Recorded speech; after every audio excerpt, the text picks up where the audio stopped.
అందరికీ నమస్కారం. Welcome to it's you TV. ప్రస్తుతం మనతో పాటు ఉన్నారు శ్రీ విద్యా ఉపాసకులు గీతా కుమార్ గారు.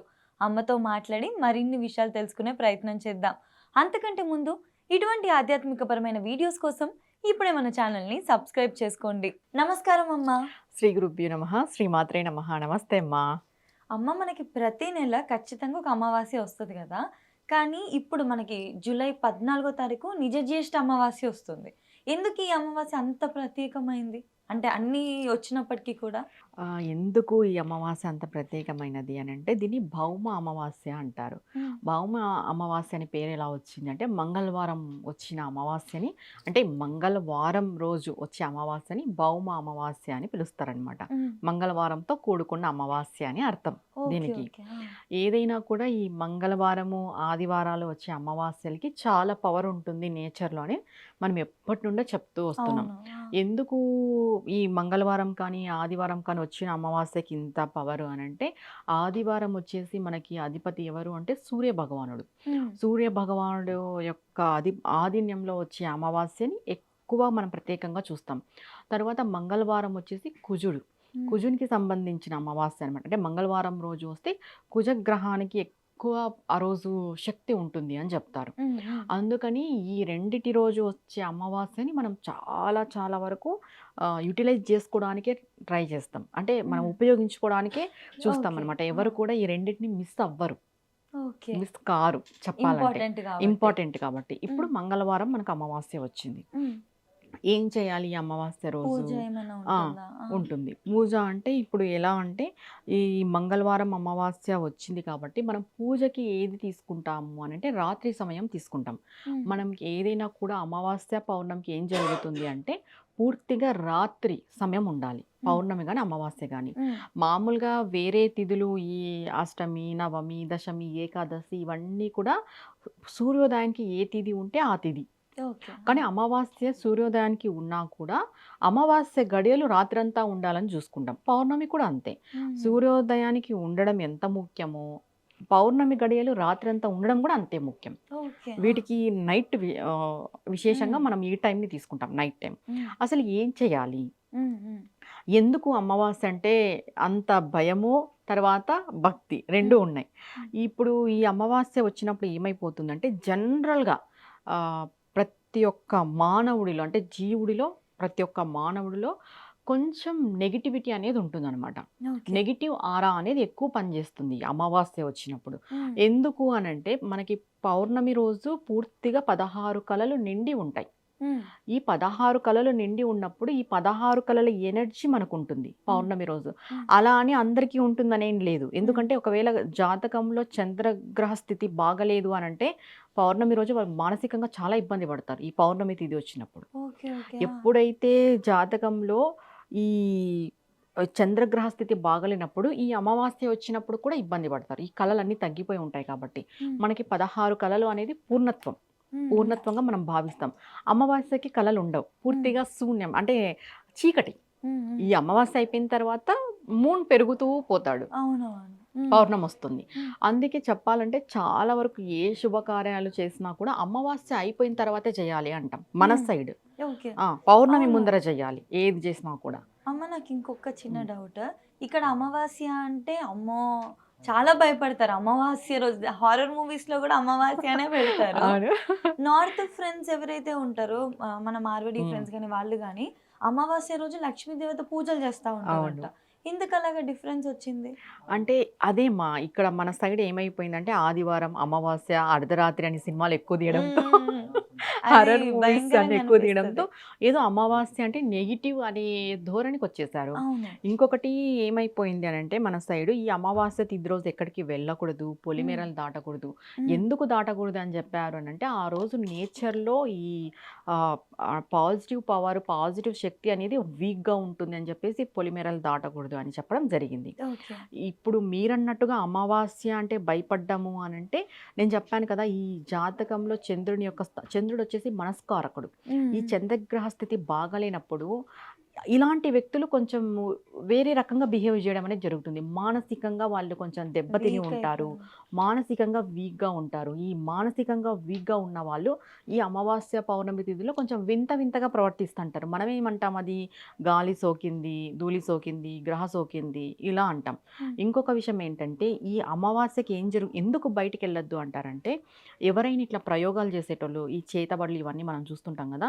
ఇవి ఎవరైనా చేసేటోళ్ళు ఉంటారు. చేసినప్పుడు మనం బయట ఎళ్ళినప్పుడు అది మనల్ని తాకినా లేదా అట్లాంటివి మనం దాటినా కూడా త్వరగా మనకి ఈ గ్రహస్థితి సరిగ్గా లేనప్పుడు అవన్నీ త్వరగా అటాక్ అయితాయి.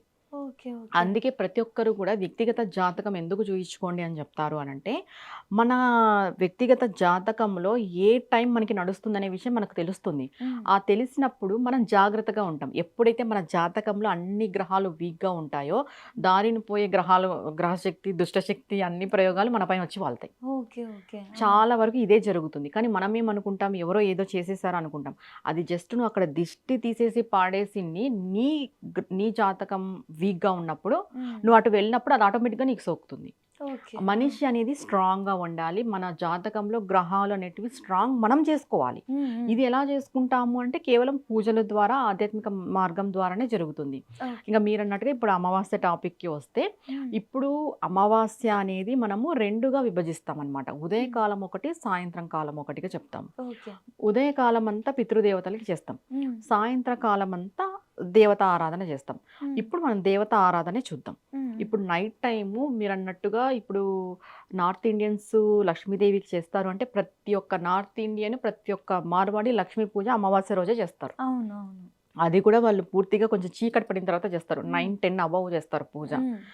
మన సైడ్ చేస్తే అదేదో క్షుద్ర పూజ అయిపోతుంది ఆ టైంలో. భయపడిపోతారు భయపడిపోతారు. చుట్టుపక్కన ఏదో వాళ్ళు. క్షుద్ర పూజలు చేస్తున్నట్టు. కానీ కాదు. హ్మ్. అది అమ్మవారికి సంబంధించిన పూజ. తర్వాత ఎప్పుడు గూడా అమావాస్య రోజు మనం ఏం చెప్తాం, ఇప్పుడు మనకి దీపావళి అమావాస్య వస్తుంది. అవును. జనరల్‌గా ఒక్క పాయింట్ గుర్తుపెట్టుకోండి. మామూలుగా జనాలు ఏంటి అంటే, హ్మ్. దీపావళి అమావాస్య లక్ష్మీ అమావాస్య అయినప్పుడు మిగిలిన అమావాస్యలు లక్ష్మీ అమావాస్య ఎందుకు కావు? ఓకే. మిగిలిన అమావాస్యలు దెయ్యాలకి, భూతాలకు సంబంధించిన అమావాస్యలు ఎందుకవుతాయి? కరెక్ట్. కరెక్ట్. ఆ! దీపావళికి అమావాస్యకి మనం లక్ష్మీదేవి పూజ చేస్తున్నాం గదా! అవును. ఆ! దీపావళి అమావాస్య లక్ష్మీదేవిగా ఉన్నప్పుడు ఇంక మిగిలిన అమావాస్యలు ఎందుకు కావు? మిగిలిన అమావాస్యలు గూడా మనం లక్ష్మీదేవి పూజ చేసుకోవచ్చు. ఓకే. ఆ! భయపడవలసిన అవసరం లేదు. హ్మ్. అసలు చెప్పాలంటే. ఇప్పుడు లక్ష్మీదేవి పూజ ఎలా చేసుకోవాలి? హ్మ్. లక్ష్మీదేవి పూజ అయితే లక్ష్మీదేవి పూజ, మీరు అమ్మవారి పూజ చేసుకునేలాగుంటే శక్తి పూజ. ఓకే. ఏదైనా చేసుకోవచ్చు. హ్మ్. ఏదైనా ఎలా చేసుకుంటారు? అమావాస్య రోజు నైట్ 9 పైన హ్మ్. మనకి ఆర్థిక ఇబ్బందులున్నా, ఏవైనా మన కోరికలు నెరవేరుకోకున్నట్టు ఉన్నా కూడా ఈ పూజ అనేది చేసుకుంటారు. ఓకే. మీరు లక్ష్మీదేవికి అయితే లక్ష్మీ అష్టోత్తరము, విష్ణు అష్టోత్తరము, పాలతో కూడిన నైవేద్యం అమ్మవారికి సమర్పించాలి. ఇది హ్మ్. మెయిన్. ఓకే. ఇంకొకటేంటంటే అమ్మవారికి చేసేలాగా ఉంటే దుర్గా అమ్మ ఒక అష్టోత్తరం గానీ లేదా లలిత సహస్రనామాలు కానీ అమ్మవారికి గూడాన్నం అంటే బెల్లంతో కూడిన నైవేద్యం సమర్పించాలి. హ్మ్. ఇది అమావాస్య రోజు చేసే పూజ. ఇంక ఎలా చేసుకోవాలి? కలశం పెట్టుకోవచ్చు, ఫోటో పెట్టుకోవచ్చు. అది మన ఇష్టం. హ్మ్. నిత్యము మన పూజా మందిరంలో ఉన్న ఫోటోస్‌కి గూడా మనం ఈ ప్రాసెస్ చేయొచ్చు. కానీ అమావాస్య రోజు రాత్రి పూట చేసుకుంటాం. ఒక టైమింగ్ ఒకటి టైమింగ్ చేంజ్ 9 ఉంటుంది. పైన చేసుకుంటాం. హ్మ్. ఈ అమావాస్యకి రాత్రే చెప్పారు. ఒకవేళ మీకు దీంట్లో ఇంకొక ప్రాబ్లమ్ ఏంటంటే, ముందు రోజు అమావాస్య ఉంటుంది. గడియలు ముందే స్టార్ట్ అయిపోతాయి మనకు. ఒక రోజు ముందుగానే స్టార్ట్ అయిపోతున్నాయి. ఈ మధ్యన మనం జనరల్‌గా చూస్తున్నాం ఆ ప్రాబ్లమ్. అవునవును. ఇలా ఇలా ఉన్నప్పుడు మీరు ముందు రోజు రాత్రి లక్ష్మీదేవి పూజ చేసేసుకోండి. ఆ! తరువాత ఉదయం పితృకార్యాలు చేయండి. ఓకే. జనరల్‌గా అమావాస్య ఉదయం వచ్చి మరుసటి రోజు ఉదయం దాకా ఉంది అంటే, ఉదయం పితృకార్యాలు చేయాలి. తర్వాత రాత్రి దైవారాధన చేయాలి. ఓకే. మామూలుగా అమావాస్య కరెక్ట్‌గా వచ్చింది అంటే తిథి, ఫస్ట్ మనం పితృకార్యాలే చేస్తాం. దాని ఓకే. తర్వాత దైవారాధన చేస్తాం. ఓకే. ఇది ఓకే. లక్ష్మీదేవి పూజ. అమ్మ ఇంకొకటి సాయంత్రం పూట ఈ విధంగా చేసుకోవాలన్నారు గదా! పొద్దున పితృకార్యాలు అంటే అదే విధంగా చేసుకోవాలి? చెప్తాను మాది. హ్మ్. పితృకార్యాలు ఎలా చేసుకోవాలి అనంటే, ఇది ఆచరణ ఉండేవాళ్ళు మాత్రము హ్మ్. ఆహ్, ఈ పొద్దున పూజలన్నీ జెయ్యరు. దేవుడికి సంబంధించిన పూజలు అసలేవి జెయ్యరు. జేయరు. ఏవి చేయరు అమావాస్య రోజు. ఎందుకు చెయ్యరు అనంటే, ప్రతి ఒక్కరి ఇంటికి కూడా అమావాస్య రోజు పితృదేవతలొస్తారు. ఓకే. ఆ! 12, 1 గంట మధ్యాహ్నం టైంలో. హ్మ్. అందుకే అమావాస్య రోజు ఎవరింటికి వెళ్ళొద్దు అని జెప్తారు. ఈ ఓకే. పొలిమేర దాటకూడదు, ఒకరింటికి వెళ్ళకూడదు అంటే వాళ్ళ పితృదేవతలు వస్తూ ఉంటారు. మనం వెళ్ళినప్పుడు ఇలాంటి టైంలో ఈ గాలి సోకడాలు ఇవన్నీ ఉంటాయన్నమాట. ఓకే. అందుకు ఓకే. వెళ్ళకూడదు బయటికి అని చెప్తారు. ఇంక అమ్మాయిలనైతే అసలే పంపరు. ఈ అమావాస్య రోజు బయట తిరగడం, హ్మ్. ఎంట్రుకలు విరబోసుకొని తిరగడం. అమావాస్య రోజు ఏ అమ్మాయి అయితే వెంట్రుకలు విరబోసుకొని తిరుగుతుందో మధ్యాహ్నం పూట ఖచ్చితంగా నెగెటివ్ ఎనర్జీ అనేది ఆ అమ్మాయికి తగులుతుంది. అది ఓకే. గాలి రూపంగా తగలచ్చు, గ్రహ రూపంగా తగలచ్చు, ఏదైనా దోష రూపంగా తగలచ్చు, హ్మ్. ప్రయోగ రూపంగా తగలచ్చు. ఏదో ఒక విధంగా ఆ అమ్మాయికి అనేది నెగెటివ్ అనేది తగులుతుంది. ఓకే. అమావాస్య రోజు మధ్యాహ్నం పూట హెయిర్ వదులుకొని పోతే. హ్మ్. హ్మ్. అందుకే ఎవరు కూడా హెయిర్ అనేది లీవ్ చేసుకోకూడదు ఆడపిల్లలని మనం ఇప్పుడు జనరల్‌గా చెప్తున్నాము. అవునవును. టెంపుల్స్‌కెళ్ళినప్పుడు అసలుకే చేసుకోకూడదు. హ్మ్. ఇలాంటి అమావాస్య, పౌర్ణమి తిథుల్లో అస్సలు చేసుకోకూడదు. హ్మ్. హ్మ్. బయట తిరగకూడదు ఆ టైమింగ్స్‌లో. ఓకే. ఇప్పుడు పితృకార్యాలు ఎలా చేస్తారు అనంటే, ఉదయం లేచిన తర్వాత స్నానాధికాలన్నీ చేసుకొని, మీకు ఏమైనా పితృతర్పణాలు వదిలే ఆచారం ఉంటే వదలొచ్చు. హ్మ్. లేదమ్మా మాకు ఈ పితృదోషం ఉంది కానీ, మాకు ఈ పితృతర్పణాలు ఎలా వదలాలో తెలీదు అనుకున్నప్పుడు, అయ్యగార్లకి అంటే బ్రాహ్మణులకి స్వయం పాకం దానం ఇవ్వాలి. ప్రతి అమావాస్యకి కూడా బ్రాహ్మణులకి స్వయం పాకం అనేది దానం ఇవ్వాల్సిందే. హ్మ్. మనం పితృదోషం తగ్గించుకోవాలి అంటే, హ్మ్. ప్రభావం తగ్గించుకోవాలి అంటే. ఎందుకంటే దేవతలకి ఎంత పెద్ద పీట ఉందో మన శాస్త్రాలలో, పితృదేవతలకు కూడా అంతే శక్తి ఉంది. మనకి వారసుడిని ఇవ్వాలన్నా కూడా పరమేశ్వరుడు అంటే మన వంశాభివృద్ధి పెరగాలన్నా, హ్మ్.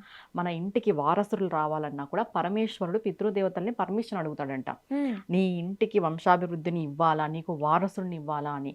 అందుకే ఈ సంతానం లేని వాళ్ళు కూడా ఈ అమావాస్య రోజు మధ్యాహ్నం దాకా అంటే సాయంత్రం దాకా ఏం తినకూడదు. ఓకే. లేదు అంటే మధ్యాహ్నం దాకా 2 వరకైనా తినుకోకున్నట్టు ఉండాలి. హ్మ్. ఆ పితృదేవతలు వచ్చి వెళ్ళే కాలం వరకన్నా. హ్మ్. ఈ హ్మ్. పితృతర్పణాలనేటివి వదులుతూ ఉండాలి వాళ్ళకి హ్మ్. హ్మ్. సంకేతంగా. దాని తర్వాత అయ్యగార్లకి స్వయం పాకం అనేది ఇస్తూ ఉండాలి. హ్మ్. ప్రతి నెల పాటించుకోవాలి అమావాస్య. ప్రతి నెల మనం పాటిస్తూ ఉంటే ఈ పితృదోష ప్రభావం అనేది కొంచెం తగ్గుతుంది. ఎప్పుడైతే ఈ పితృదోషం ప్రభావం తగ్గుతుందో, హ్మ్. మనం మానసికంగా చాలా ఉత్తేజంగా ఉంటాం. హ్మ్. First point. హ్మ్. తర్వాత సంతానం లేని వాళ్ళకి కొద్ది రోజులకి సంతానం కలిగే అవకాశం ఉంది. హ్మ్. మ్యారేజ్ కాని వాళ్ళకి మ్యారేజ్ అయ్యే అవకాశం ఉంది. ఈ పితృదోషం వల్ల మానసిక ఒత్తిడులు తగ్గుతాయి. తర్వాత మనం ఏమైనా ఫైనాన్షియల్‌గా ఇబ్బందులున్నా కూడా ఇబ్బంది కూడా తగ్గుతుంది. But it's take time. అంటే ఏదో నువ్వు ఒక అమావాస్య చేస్తేనే జరిగిపోతుంది అని హ్మ్. కాదు. హ్మ్. రెగ్యులర్‌గా పితృదోషం ఉండేవాళ్ళు జీవితాంతం అమావాస్యని పాటించుకోవాల్సిందే. అంతే. పగలు పితృదేవతలకి, రాత్రి పరదేవతలకి. ఓకే. ఇది ఓకే. గుర్తుపెట్టుకొని ప్రతి అమావాస్యకి కూడా మనము పితృదేవతల్ని పూజించుకోవాలి. అంటే గుర్తు చేసుకోవాలి. హ్మ్. మనము పరదేవతలకి కూడా పూజ చేసుకొని ఇలా ముందుకు పోవడం ద్వారా మన లైఫ్‌లో ఖచ్చితంగా చేంజ్ అనేది ఉంటుంది. 1, 2 సార్లు చేసి ఏం కనిపించట్లేదు అన్నట్టు కాకుండా రెగ్యులర్‌గా ఖచ్చితంగా చేయాలి. రెగ్యులర్‌గా చేయాలి. ఈ హుహు. పితృదోషం ఉండేటోళ్ళు జాతకరీత్యా పితృదోషం ఉండేటోళ్ళైతే ఖచ్చితంగా చేయాలి. అమ్మ ఆ రోజు ఉపవాసం గూడా చేయాలా? చేయాలి. ఆఫ్టర్‌నూన్ వరకు తినకూడదు. ఓకే. ఓకే. 1 ఆఫ్టర్‌నూన్ వరకు ఆ! 12-1 వాళ్ళొచ్చే టైము అని జెప్తారు. హ్మ్. అందుకు ఆ టైం అయిపోయేదాకా తినకూడదు. ఓకే. ఓకే. ఇంకా అమావాస్య అంటే మనం ఆ రోజు పాటించవలసిన నియమాలేముంటాయమ్మా? ఆ! మీరు అడిగినట్టు పాటించవలసిన నియమాలంటే ఖచ్చితంగా మాంసాహారం తినకూడదు. అడ్డే ఆ అన్నమాట. అమావాస్య, హ్మ్. పౌర్ణమి తిథుల్లో మాంసాహారం తింటే ఆరోగ్యం అనేది పూర్తిగా నశించిపోతుంది. ఓకే. ఎందుకు అంటావా? జనరల్‌గా మానవుల్లోనే శక్తి క్షీణించి ఉంటుంది అని చెప్తున్నాం మనం. హ్మ్. హ్మ్. అంటే పాజిటివ్ ఆరా అనేది తగ్గి నెగెటివ్ ఆరా ఎక్కువ అయ్యే అవకాశాలున్నప్పుడు మూగజీవుల్లో కూడా అదే.